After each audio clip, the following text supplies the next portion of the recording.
السلام عليكم ورحمة الله وبركاته. 5 مباريات من الدوري ال 12 للدوري المصري الممتاز. طبعا كانت لعب حرس الحدود وغزل المحلة ومودرن والمقاولين. اتلعب كهرباء الإسماعيلية وسيراميكا. الشوط الأولاني حبايب بدون أهداف في مباراة أنا كنت شايفها مغلقة. ثم سيراميكا قدر بخبراته ان هو يحرز هدف، يمكن هدف عكسي. مروان عثمان عمل عرضيه، هدف عكسي خبطت في لاعب كهرباء الاسماعيليه وخطف ال3 نقاط عشان يفضل متصدر الدوري لحد ما يلعب النادي الاهلي ونادي سيراميكا والنادي الاهلي ونادي بيراميدز ونادي الزمالك ونادي المصري. ثم طلائع الجيش وزد، كانت مباراه قويه جدا فيها 4 اهداف.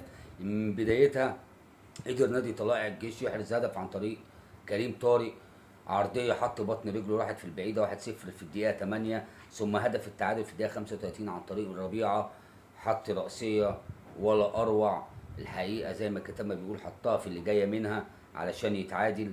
ثم هدف تاني عن طريق كريم طارق في الدقيقه 38 ويخلص الشوط الاولاني 2-1 لنادي طلائع الجيش. وينزل الشوط الثاني يحاول زد بكل قوته ما يقدرش. ويمكن طلائع الجيش اهدر فوز يا جماعه. كان بيروح في بعض الاوقات كان بيروح 3-1 وما احرز مع الزس بالهدف الثالث. علشان كده قدر في الدقيقه 94 مصطفى سعد ميسي يتعادل لزد علشان يخطف نقطه من فم الاسد، لان المباراه دي الجيش كان يقدر يحسمها من بدري. ثم فاركو والدراويش، وما أدراك ما الدراويش والعكننة اللي مصدرها الدراويش لكل عشاق كرة القدم. نادي الإسماعيلي فوق فاركو أول فوز ليه هذا الموسم. يمكن الأسبوع ده الفرقتين اللي ما فازوش من أول الموسم على مدار 12 أسبوع فازوا الأسبوع ده، اللي هم المقاولين وفاركو. فاركو قدر يخطف هدف، بابا كلينداي يحرز هدف يخطف بيه 3 نقاط مهمة لنادي فاركو. سموحة والجونة النهاردة حبايب على مدار الشوط الأولاني في مباراة أو شوط متوسط. ثم هدف الجونة بعد الهدف اللي اتلغى أحرز هدف تاني في الدقيقة 80 عن طريق محمد النحاس يخطف 3 نقاط.